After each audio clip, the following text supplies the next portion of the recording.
Hello guys, आज की video में आपका स्वागत है। आज हम डिस्कस करने जा रहे हैं बहुत इंटरेस्टिंग और इजी क्वेश्चन। ये दिखने में तो आपको इजी नहीं लग रहा होगा। हमारा सवाल the curious case of Benjamin bulbs.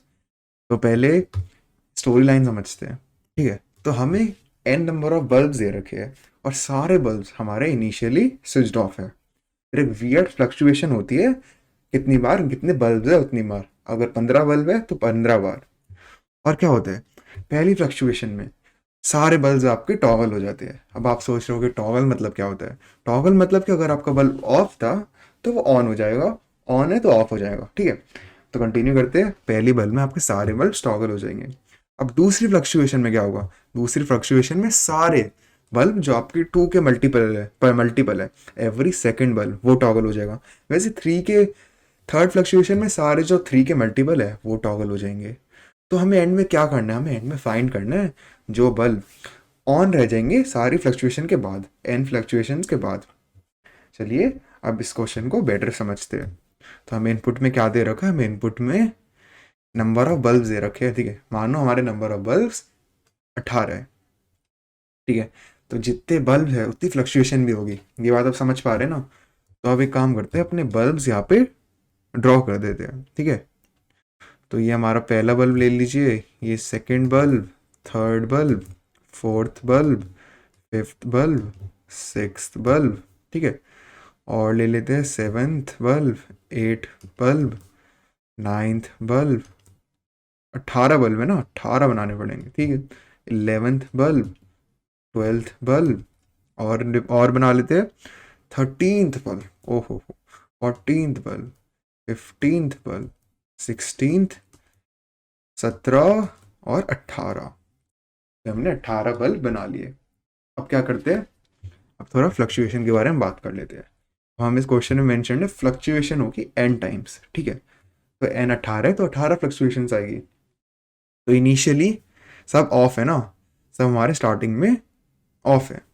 तो पहली फ्लक्चुएशन आएगी, पहली फ्लक्चुएशन में सारे बल्ब को इफेक्ट होगा ना, क्योंकि फर्स्ट फ्लक्चुएशन और वन फ्लक्चुएशन में सारे वन के मल्टीपल तो होते हैं सारे नंबर। सही बात है, तो सब टॉगल हो जाएंगे। और टॉगल से क्या होगा, सब तो स्टार्टिंग में ऑफ थे ना, तो अब ऑन हो जाएंगे। कोई नहीं, होने देते हैं ऑन। अब सेकंड फ्लक्चुएशन में जो भी टू के मल्टीपल है और टू, वो सब टॉगल करेंगे। तो हो गया 2, 4, 6, 8, 10, 12, 14, 16 और 18। सही बात है। अब थर्ड फ्लक्चुएशन, अब 3 और 3 के मल्टीपल टॉगल कर जाएंगे। तो 3, 6, 9, 12, 15 और 18। ठीक है, सॉरी इधर कर देते हैं जगह बनाने के लिए। अब फोर्थ फोर्थ में क्या होगा, 4 टॉगल होगा, एक तो ज़रूर होगा, खुद तो होगा और फिर अपने मल्टीपल्स को कर देगा। तो 8, 12, 16। अब 5 की बात करते हैं। सबसे पहले 5 टॉगल होगा, फिर 5 के मल्टीपल 10 और 15। जो भी मल्टीपल हमारे एन से छोटे है ना। सही बात है। तो अब 6 के लिए देखते हैं। तो सबसे पहले 6 टॉगल होगा, फिर उसके मल्टीपल टॉगल होंगे 12 और 18। ठीक है, अब सेवन्थ के लिए तो 7 टॉगल होगा सबसे पहले, और 7 के मल्टीपल होंगे तो वह 14। ठीक है, 8 के लिए 8 को टॉगल किया और फिर हमने 8 के मल्टीपल को टॉगल किया 16। 9 के लिए 9 को टॉगल किया और 9 के मल्टीपल जो है हमारा 18, उसको टॉगल किया। अब बात करते हैं 10 के लिए। तो 10 के लिए क्या होगा, 10 को तो हमने टॉगल किया, बट 10 का कोई मल्टीपल ऐसा एग्जिस्ट नहीं करता जो हमारा एन से छोटा है। तो हम सिर्फ 10 को टॉगल करेंगे। वैसे ही सिर्फ 11 को टॉगल करेंगे, सिर्फ 12 को टॉगल करेंगे, सिर्फ 13 को टॉगल करेंगे, सिर्फ 14 को टॉगल करेंगे, 15 को टॉगल करेंगे, सिर्फ 16 को, 17 को और 18 को। ठीक है, तो हमने सब एन जितनी फ्लक्चुएशन थी, सॉरी जितने बल्ब थे उतनी बार हमने टॉगल कर लिया। एन बल्ब तो एन फ्लक्चुएशन, 18 बल्ब तो 18 बार फ्लक्चुएशन हमने कर ली। हमें आउटपुट में क्या प्रिंट कराना था, हमें आउटपुट में वो सारे बल्ब प्रिंट कराने थे जो हमारी एन फ्लक्चुएशन के बाद भी ऑन रह जाएंगे। ठीक है, तब देखते हैं कौन कौन से बल्ब ऑन रह गए हैं। शुरुआत करते हैं 1 से। तो 1, सारे बल्ब हमारे इनिशियली क्या थे, इनिशियली ऑफ। ठीक है, तो 1 पहले ऑफ था, फिर एक फ्लक्चुएशन के बाद वो ऑन हो गया। तो हम कह सकते हैं कि 1 हमारे आंसर में आएगा क्योंकि 1 ऑन रह जाएगा। अब 2 पहले ऑफ था, फिर ऑन हुआ, फिर वापस ऑफ हो गया, क्या ही फायदा। 3 भी पहले ऑफ था, फिर ऑन हुआ, फिर वापस ऑफ हो गया। अब 4 पहले ऑफ था, फिर ऑन हुआ, फिर ऑफ हुआ, फिर वापस ऑन हो गया। ठीक है, हाँ ठीक है, बिल्कुल सही। तो मतलब फोर्थ भी हमारे आंसर में आएगा। ठीक है, अब 5 की बात करते हैं। पहले ऑफ था, फिर ऑन हुआ, फिर वापस ऑफ हो गया। 6 पहले ऑफ था, फिर ऑन हुआ, है ना, फिर वापस ऑफ हुआ, फिर वापस ऑन हुआ, फिर वापस ऑफ हो गया, नहीं आएगा आंसर में। अब 7 की बात करते हैं। ऑफ हुआ, ऑफ था ना, फिर ऑन हुआ, फिर ऑफ हुआ। फिर 8 की बात करते हैं। ऑन हुआ, ऑफ हुआ, ऑन हुआ, ऑफ हुआ।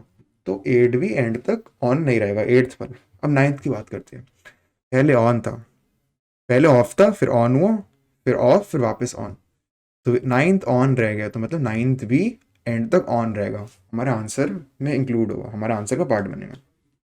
तो अब तक अगर आपने नोटिस नहीं करी, आपने एक बात तो ज़रूर नोटिस करी होगी कि जो हमारे अब तक आंसर आए ना 3, उन तीनों में ऑड नंबर ऑड टाइम्स, वो 3 नंबर ऑड टाइम्स टॉगल हुए थे। तो हम ये कह सकते हैं जो भी नंबर, जो भी हमारा बल्ब ऑड बार टॉगल हो रहा है ना, वो हमारे आंसर का पार्ट ज़रूर बनेगा।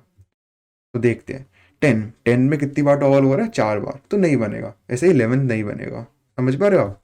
12 1 2 3 4 5 6 इवन टाइम्स टॉगल हो रहा है, तो नहीं बनेगा, नहीं ऑन रहेगा मतलब।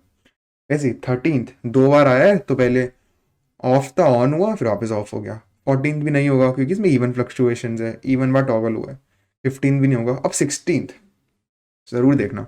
पहले ऑफ था, फिर ऑन हुआ, फिर ऑफ ऑन ऑफ ऑन, और आप देख सकते हैं इसमें 5 बार टॉगल हुआ है।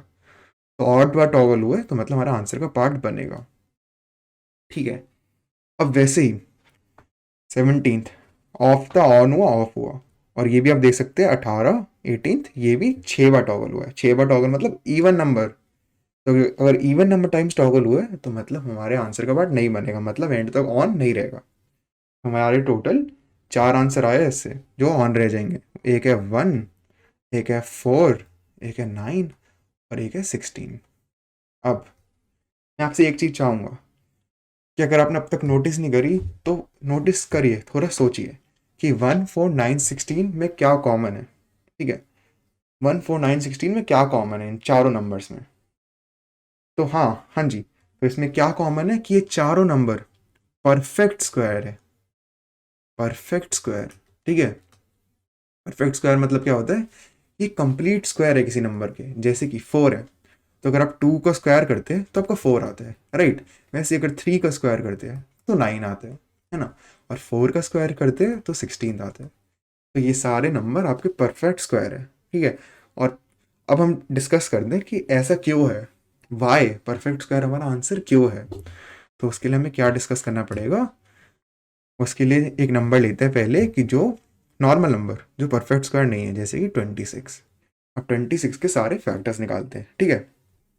26 के फैक्टर्स क्या हो सकते हैं? एक है 1 × 26, बिल्कुल सही। एक है 2 × 13, ठीक है। और क्या है? 1 × 26 हो गया, 2 × 13 हो गया, और सोचो सोचो सोचो।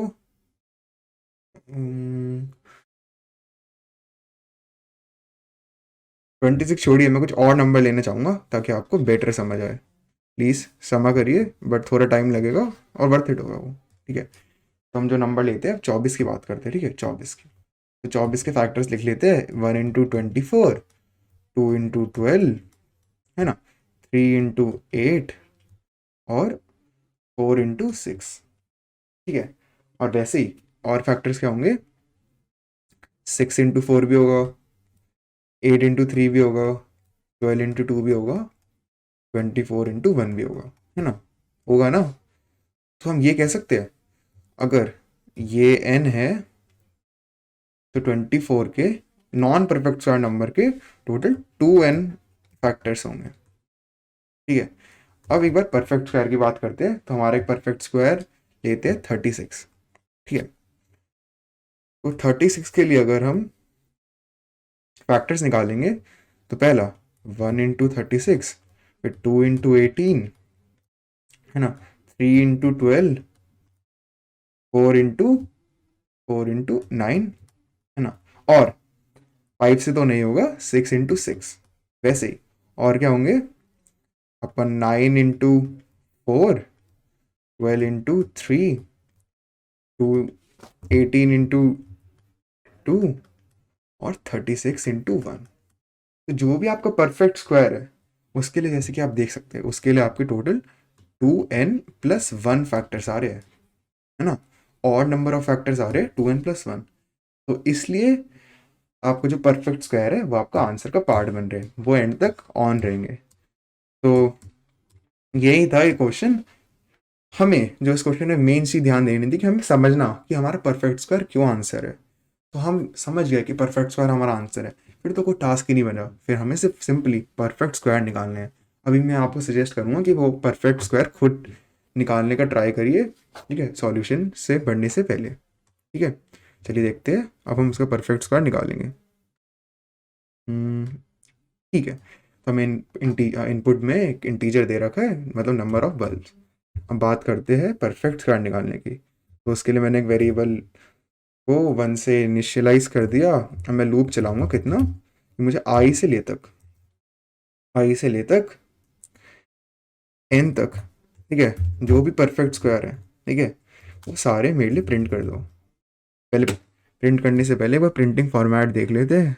चलो अलग अलग लाइन में प्रिंट कराने, तो प्रिंट आई, है ना।